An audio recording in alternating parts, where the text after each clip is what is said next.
I grew up in Sacramento, California. I was the only child till I was about 16.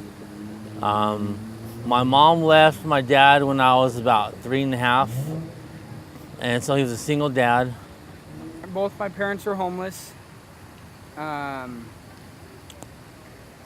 They put me up for adoption. Well, they didn't put me up for adoption. They sent me to my uncle's house to live with him. They sent me to my grandma and grandpa's house to live with them. And then they put you up for adoption. And they put me up for adoption through the county. I was more of like a A's, B's, C's kind of guy for a while. Then you got attacked. Then I got attacked on the street. They used a hammer and a hatchet as their weapons of choice. They pronounced him dead. I was like, let me see him for myself. They took me to the morgue, and I said, I just want to be alone with them. And I just was crying, and then as I was pushing him back in to close it, he started, trying to break out of the bag.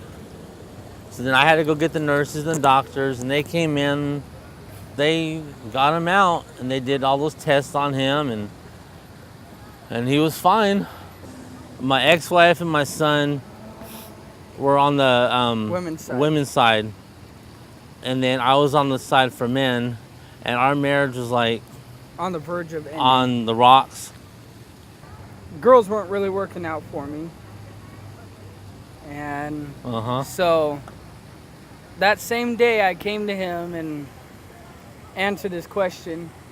I was like, yeah, I'll go out with you. And then we started dating, and then 2 weeks later, he proposed.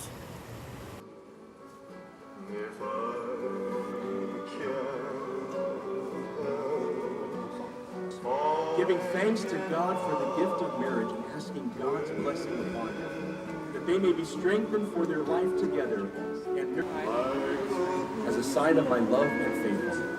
Richard and Ryan, by their promises before God and in the presence of this assembly, have joined themselves to one another as husband and husband. Those whom God has joined together, let no one separate. You may now kiss your husband.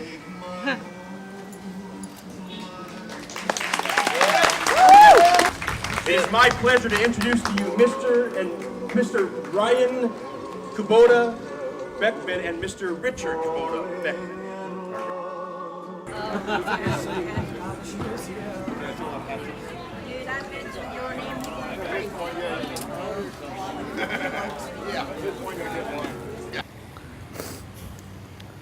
You're so funny. Love you. Love you too.